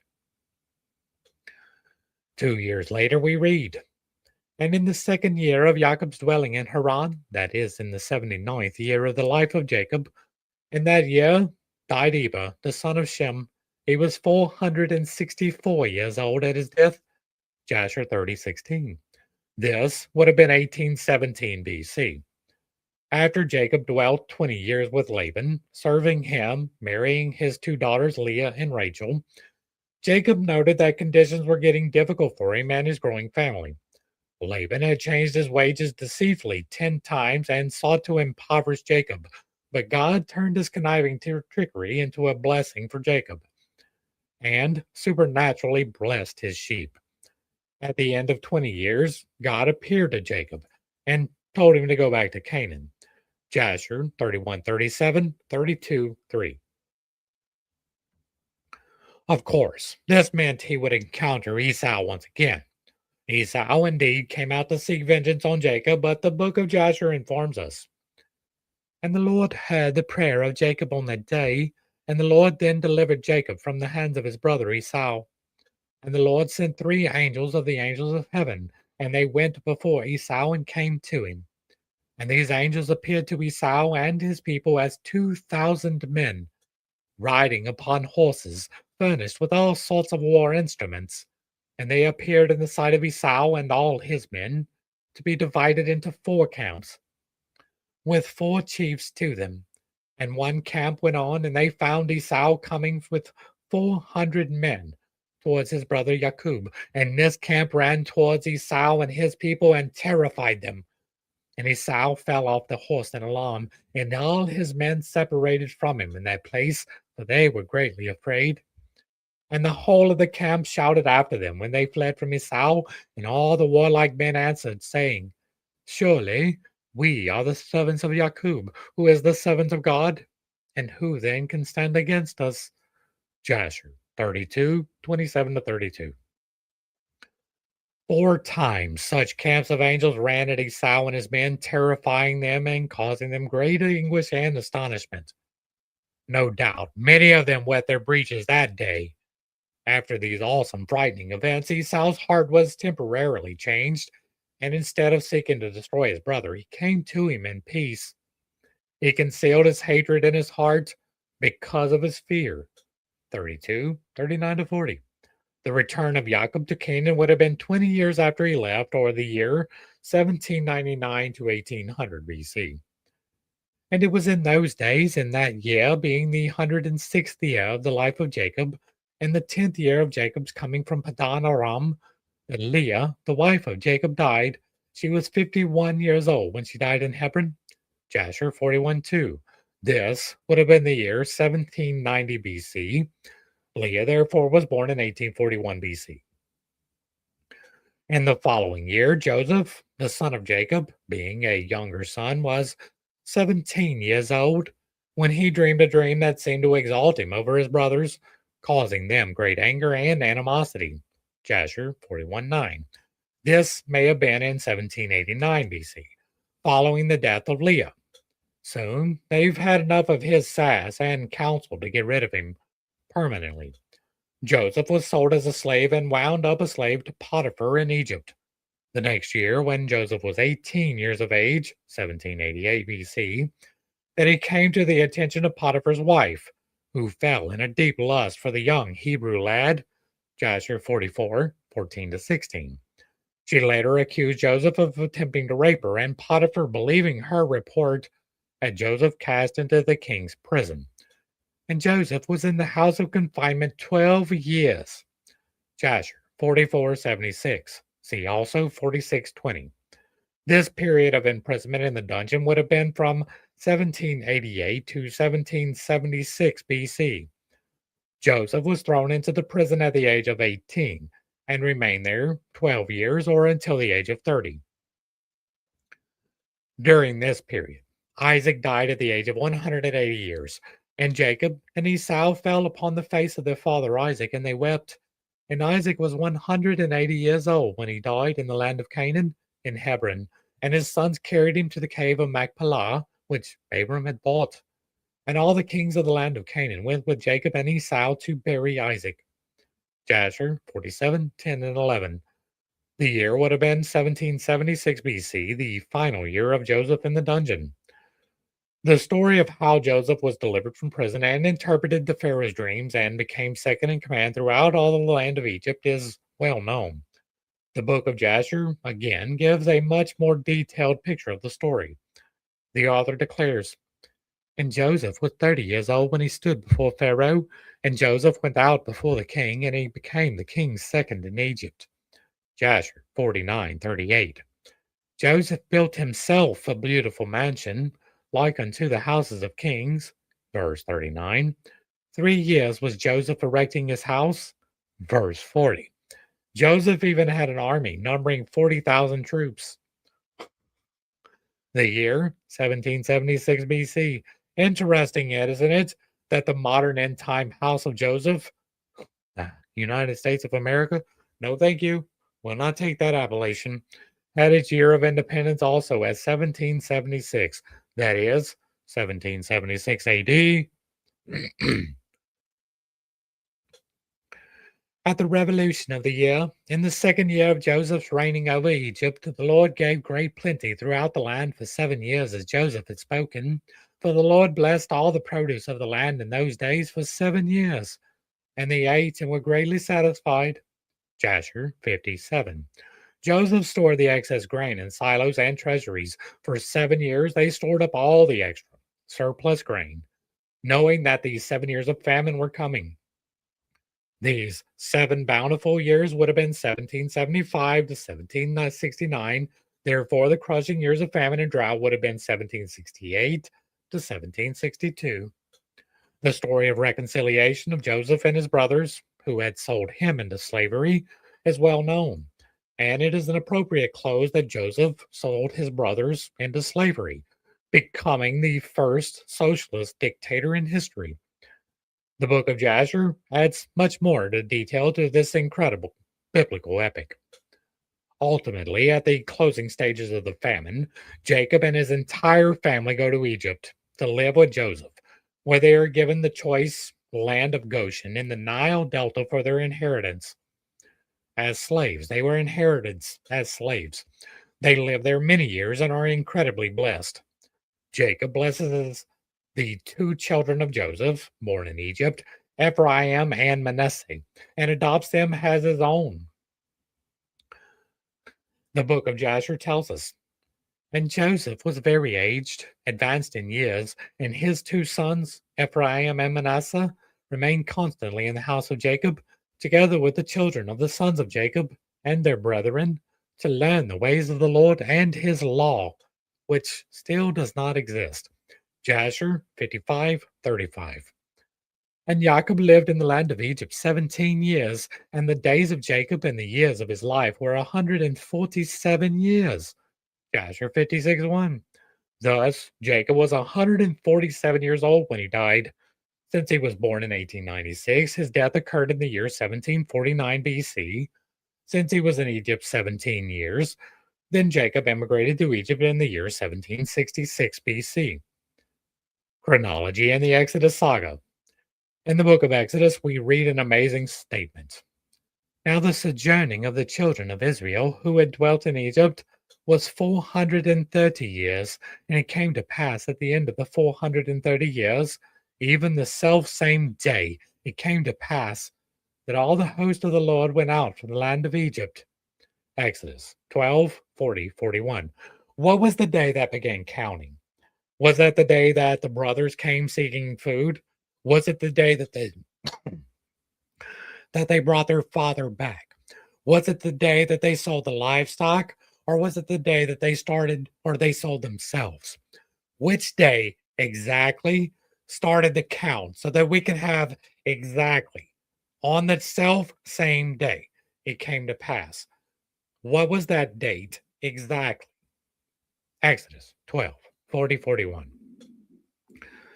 Now, Archbishop Usher, in his chronology, counts this period of time beginning with the sojourn of Abram in Canaan, which he dates to 1921 BC, the year that Terah, the father of Abraham, died, and the year he believed that Abraham first went to Canaan. Well, that doesn't make sense. He had to leave Canaan because he married his sister and his father was chasing him out. Genesis 12, 1 to 3. That is Abraham's 75th year. Genesis 12, 4. Sorry. A little bit too much cayenne in that one. However, we have seen in the book of Jasher that indeed Terah died in 1921 BC, but Abraham's departure for Canaan, when he was 75 years of age, took place in the year 1981 BC, or 60 years earlier than Usher suggests. What events, then, can we tie the figure 430 years to, during which the children of Israel sojourned? Obviously, the death of Terah is one linchpin. It is 430 years indeed from the death of Terah, Abraham's father, to the exodus from Egypt in 1491 BC. Interestingly, the death of Terah coincides with the 35th year of Isaac, the son of Abraham. This was only 2 years before the supreme test when Abraham took Isaac to Mount Moriah to be a human sacrifice. Although God did not require Abraham to go through with this deed, it is symbolical of the fact that God the Father did willingly sacrifice his son, Jesus Christ, Yeshua, the Messiah, to pay the penalty of our sins out of his great love for us. Yeah, we talk about that love extensively. The story of Abraham and Isaac vividly pictures that awesome divine love. It does. It pictures not only God's love for us, but God's awesome love for his son, and his son's tremendous love for God the Father. Sorry, I'm still dealing with the cayenne. Why would the death of Terah be significant as the starting point of the 430 years of suffering and affliction of the children of Israel? Could it be partly because Terah, with his power and authority and widespread respect, was a protective influence over Abraham and his children so long as Terah lived? No doubt, he did his best to help his son so long as he was alive, supplying information, news, and vital intelligence from his own networks as the one time commander of the host of Babylon. Then, just 2 years after this change in the life of Abraham and his descendants, God called upon Abraham for the greatest sacrifice a parent can make, to sacrifice his own son. We talk about that particular sociopathy in the book, Genesis 22. In very real and meaningful sense, the binding of Isaac pictures the greatest travail and suffering human beings can be required to suffer. Yes, the betrayal of a son by a father would be a suffering, one of the greatest sufferings that you could possibly have. Yes, that is true. The loss of one's own son or daughter or children is the greatest trauma a parent can suffer unless you are doing it yourself. The binding of Isaac is very likely occurred on Passover Eve, at the very time the Passover lambs were sacrificed at the temple. If we count the beginning of the sojourn of Israel from the death of Terah, as Usher does, then his date for the Exodus is entirely correct. Oh, now he's got the math right. It agrees with what I believe, so it's right.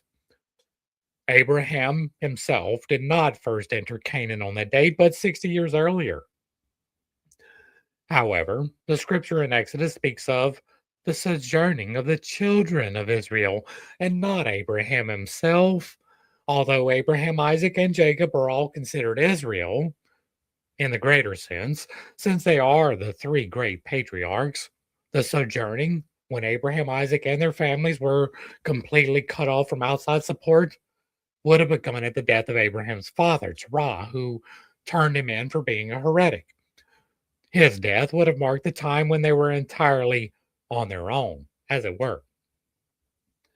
The book of Jasher sheds marvelous light on the chronology of the years between the flood and the children of Israel entering Egypt. It does not alter the frame of Usher's chronology. Creation would still be in 4004 BC. The flood would still be in 2348 BC. The only changes would be the birth dates of Abraham and his children by putting them all 60 years earlier, and this means the sojourn in Egypt itself also began 60 years earlier than Usher's date. This happy coincidence provides us an additional 60 years of the children of Israel in Egypt to reproduce like rabbits, so their progeny, by the time of the Exodus, includes 600,000 males, besides women and children. We talk about them in possible numbers in the Bible study and the book. Usher's chronology puts the sojourn of Jacob and his family in Egypt as beginning in 1706. He puts the Exodus in 1491. The difference is only 215 years total for Jacob's family to grow from 70 people to something like 2 to 3 million. However, the reconstruction of the chronology from the flood to the sojourn in Egypt gives us another 60 years, or a total of 275 years in Egypt, for Israel to reproduce and multiply, another 2 generations to accomplish the exponential growth rate required. Well, isn't that convenient? Boy, I'm glad y'all found this work. Also, by backing up the birth of Abraham by 60 years, suddenly many pieces of the historical puzzle began to click and fit together, almost as if that is the entire reason they wrote this book. Now we see Abraham was actually taught by Noah himself the ways of the Lord. Isaac was also taught by Noah and Shem. Jacob also spent years in the house of Shem and Eber.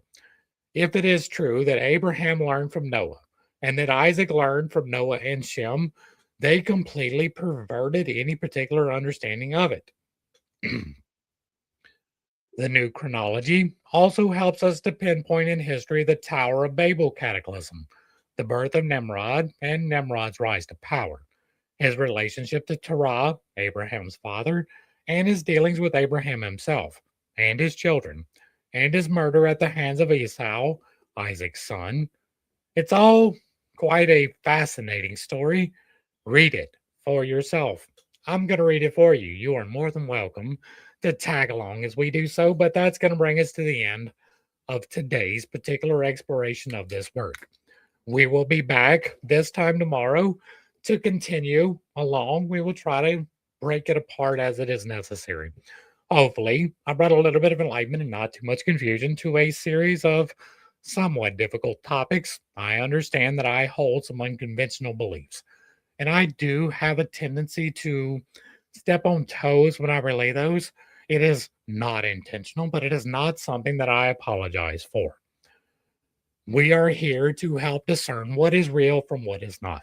That is my whole point here. Some of these things will never be provable, and I will not try to say that they are. Some of them, however, are.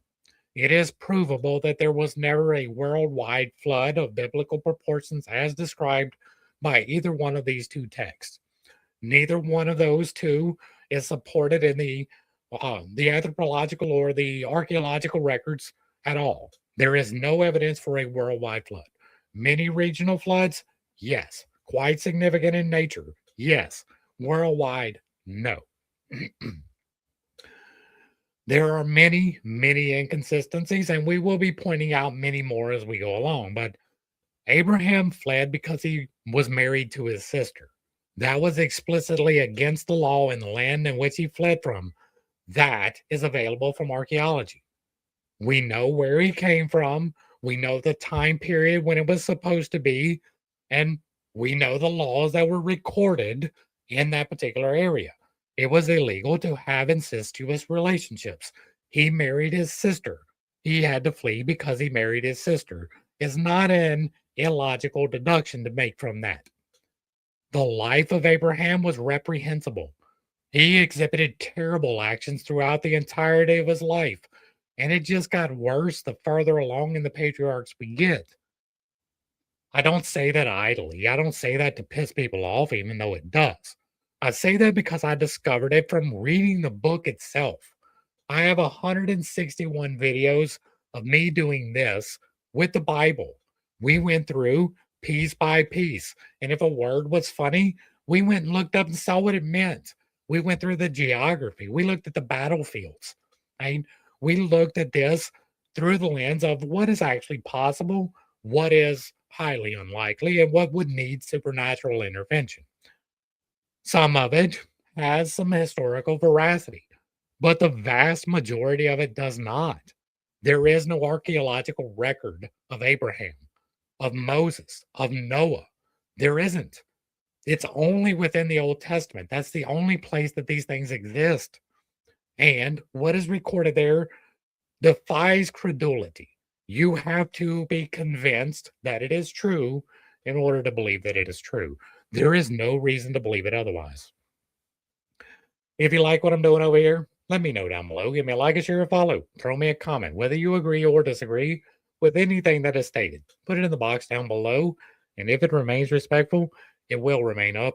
I'm not answering any questions because I didn't get any, and I'm not just going to sit here in dead space. So we'll try again tomorrow.